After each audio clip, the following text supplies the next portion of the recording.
अरे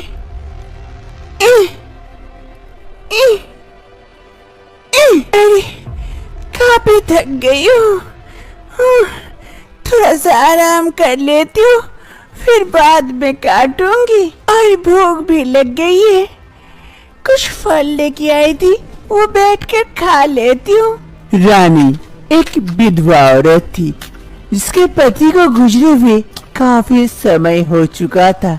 अपने जीवन यापन के लिए जंगल में आकर लकड़ियां काटती, उससे कुछ बाजार में बेच देती, कुछ लकड़ियां अपने घर लेके जाती।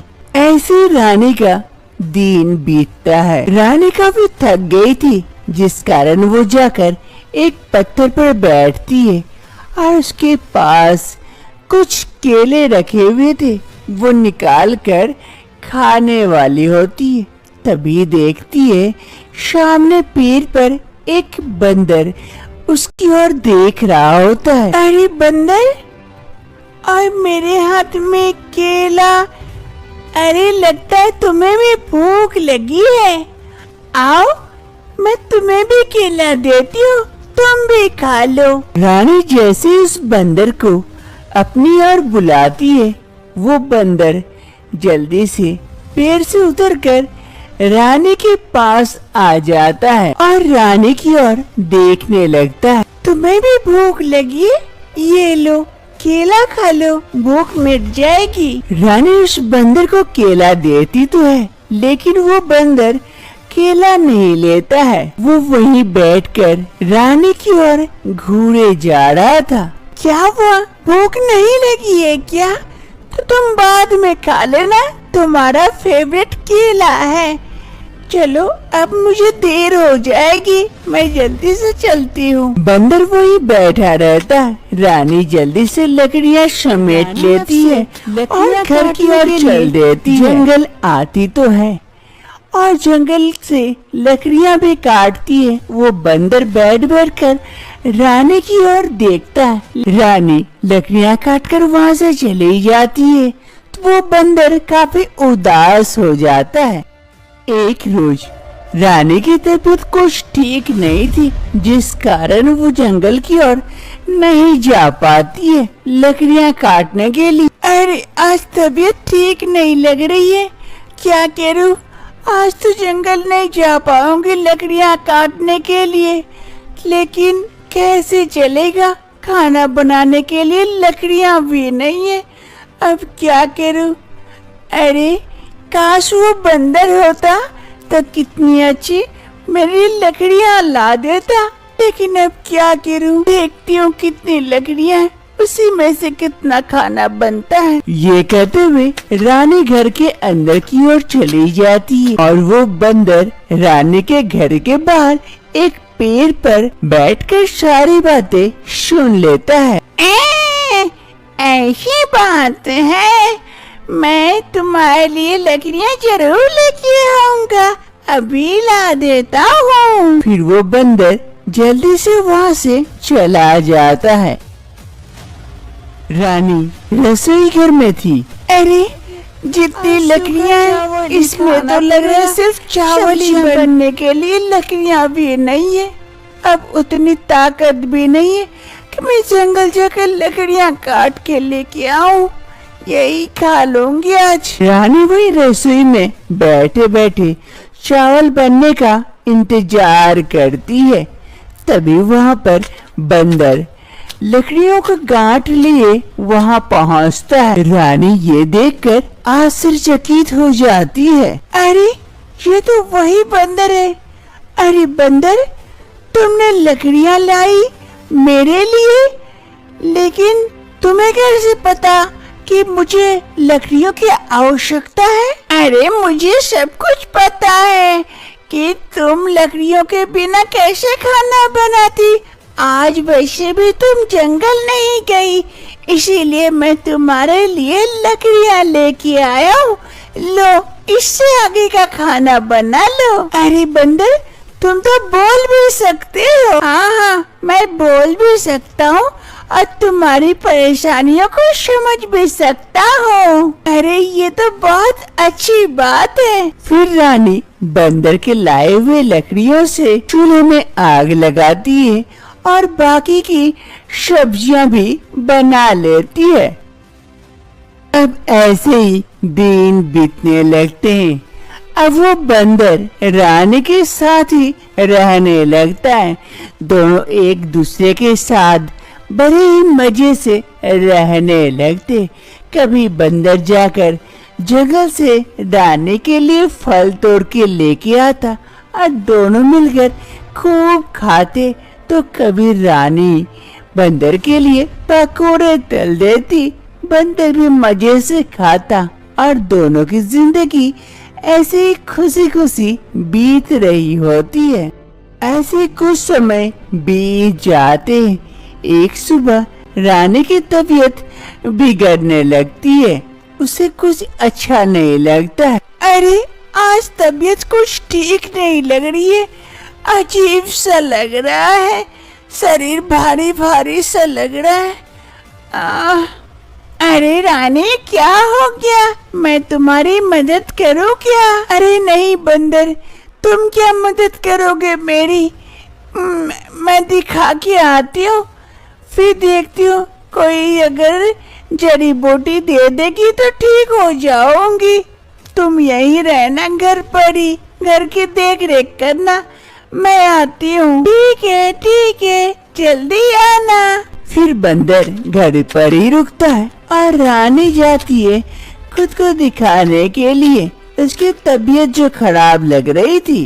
रानी धीरे धीरे चाची के घर पहुंचती है। चाची, चाची कहाँ हो आप? अरे रानी आजा आजा, मैं यहीं बैठी हूँ। रानी घर के अंदर आती है, चाची के पास जाकर बैठती है। बता रानी क्या दिक्कत हो गई तुझे? अरे चाची क्या ही बताऊं, शरीर भारी भारी सा लगने लगा है, काफी नींद आने लगी है।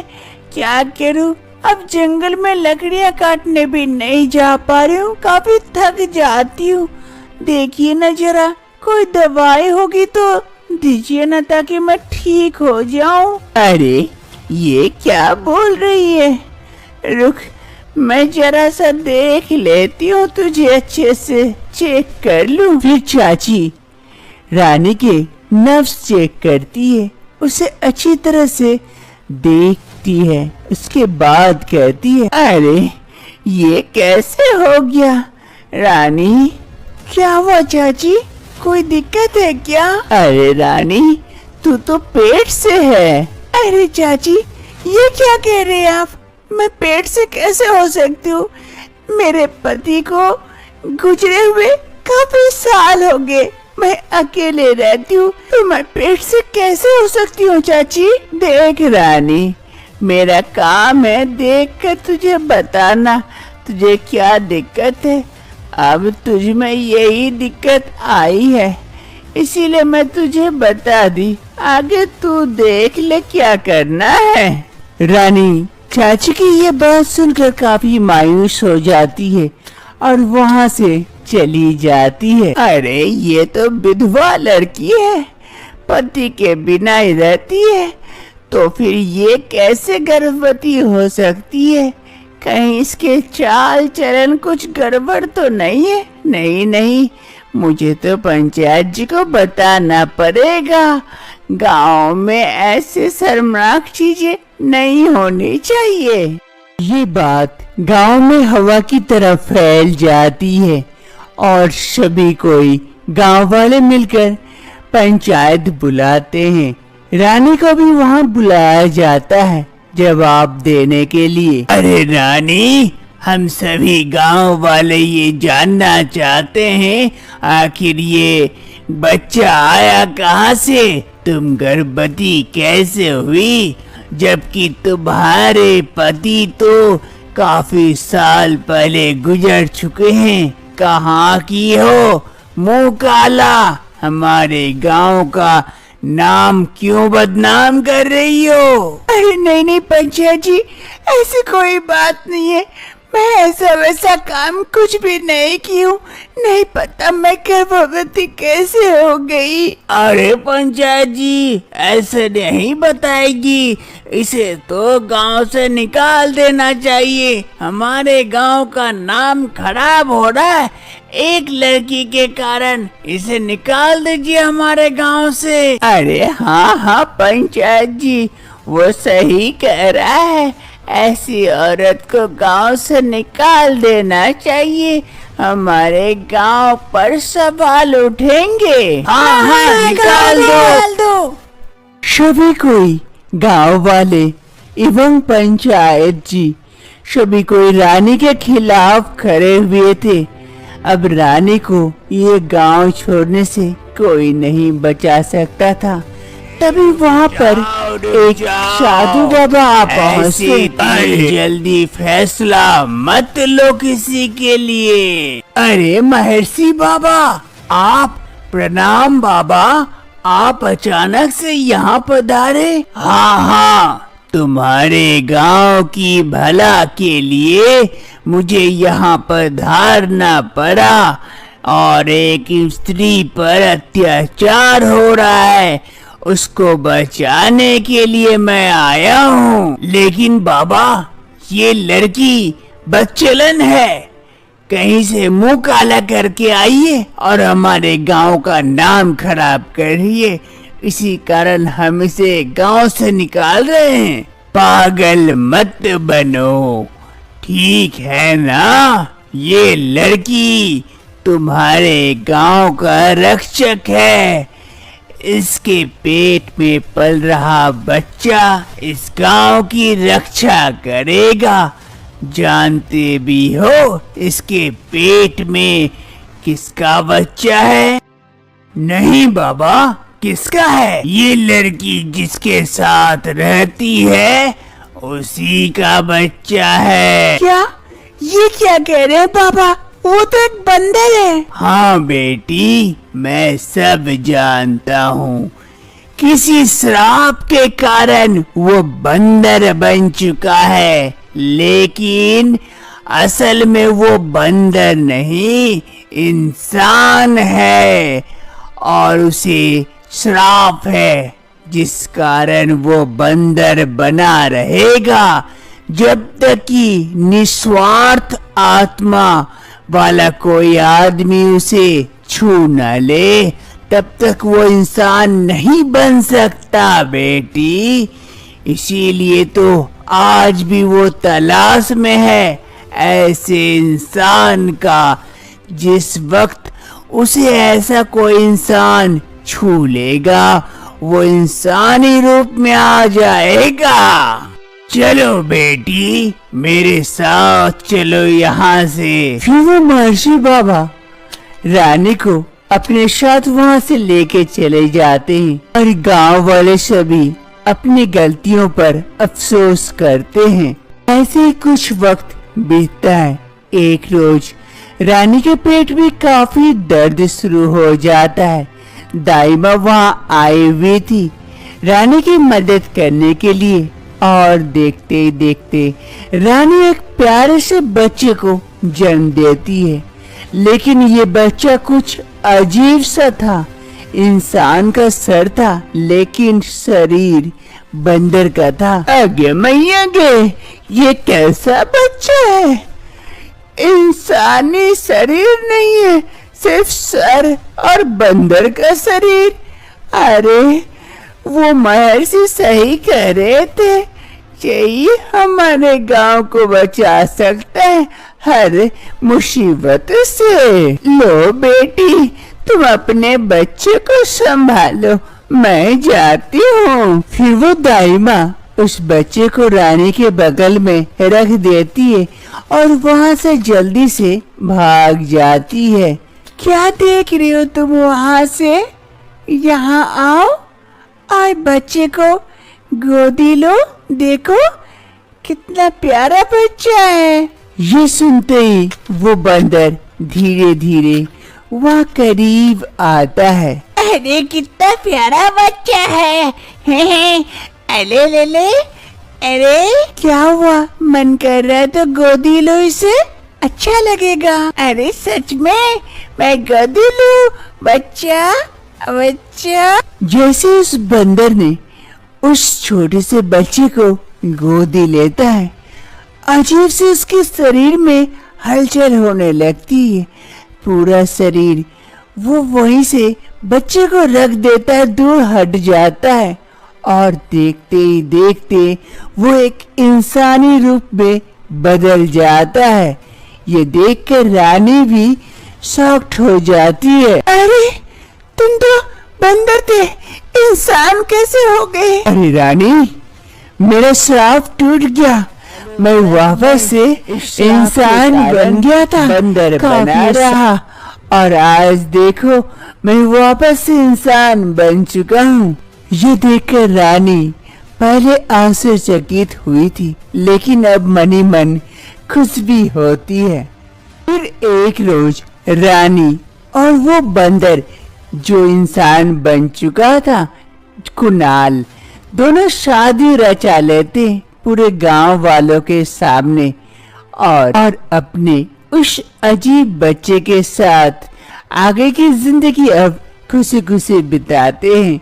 पूरे गांव वाले भी इन दोनों की शादी से काफी खुश होते हैं। अरे इन कपड़ों में मैं खाना कैसे बनाऊं, काफी दिक्कत है। इन कपड़ों को मैं उतार देती हूँ। शीला अपने कपड़े उतार देती है और विकनी में बैठ जाती है। खाना बनाने के लिए रोटियां तल रही होती है। तभी उसके ससुर जी आते हैं। अरे बहू बहू, एक रोटी देना। अरे अरे बहू, अरे रे रे, राम राम राम राम, मैंने क्या देख लिया। अरे पापा रोटी तो लेते जाइए। राकेश और शीला दोनों एक ही ऑफिस में काम किया करते थे। प्रोजेक्ट के सिलसिले में हर रोज दोनों की मुलाकात होती थी। मुलाकात दोस्ती में बदल जाती है और दोस्ती प्यार में। दोनों एक दूसरे को डेट करने लगते हैं। अरे राकेश, हम दोनों एक दूसरे को कितने अच्छे से जानते हैं, एक दूसरे से प्यार भी करते हैं। तो चलो ना, इस प्यार के रिश्ते को शादी के बंधन में बांध ले। अरे हाँ शीला, मैं भी तो यही सोच रहा था। हम पंडित जी से बात करके शादी कर लेंगे मंदिर में। और तुम्हारे घर वाले? अरे वो तो गांव में रहते हैं ना, शादी के बाद वहाँ चलेंगे हम दोनों। हाँ राकेश, मुझे भी गांव खूब पसंद है।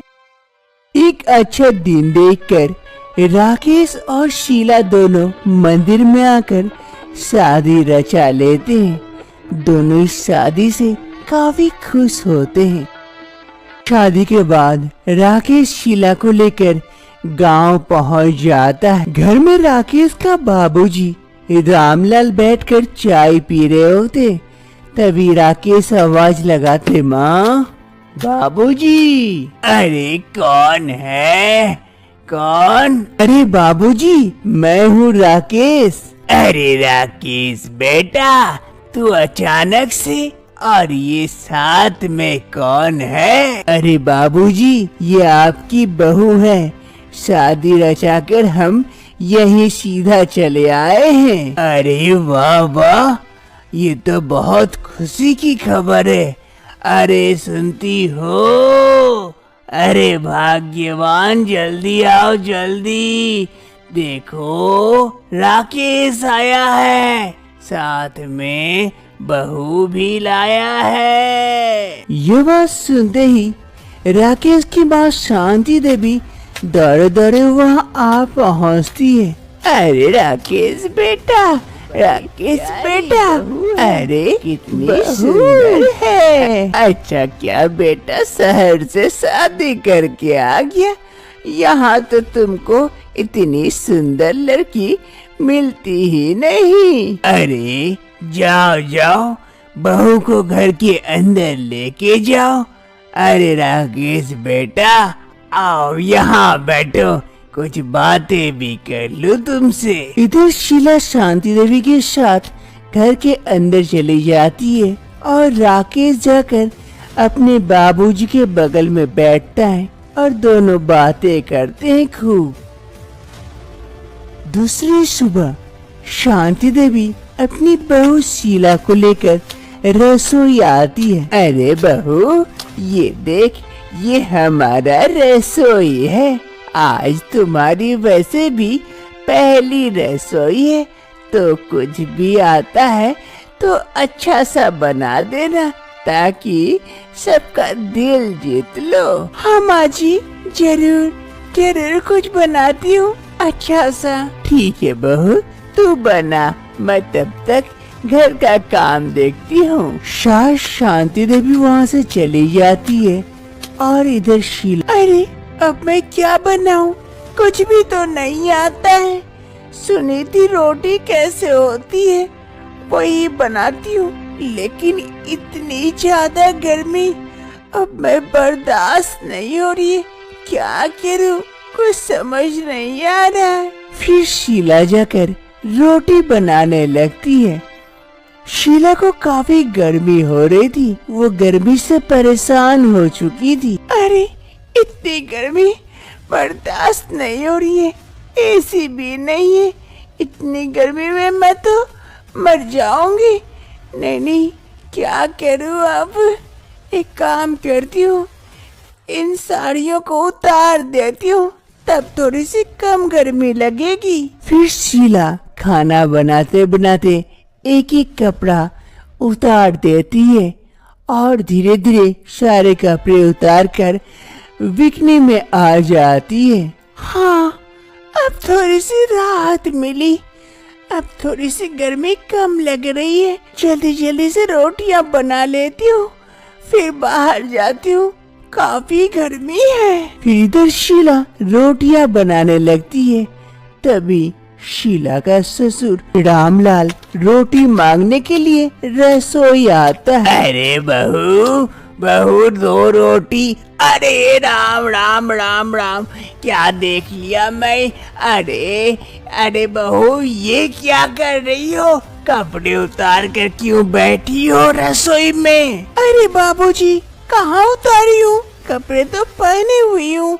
गर्मी लग रही थी इसीलिए सारे उतार दी, इसमें बुराई क्या है। अरे अब मैं कैसे तुम्हारे तरफ देखूं। अरे भाग्यवान, भाग्यवान, यहाँ आओ, जरा देखो बहू को। ये कहते हुए रामलाल वहाँ से चला जाता। अरे बाबूजी रोटी मांगने आए, रोटी लिए बनाई, चले गए।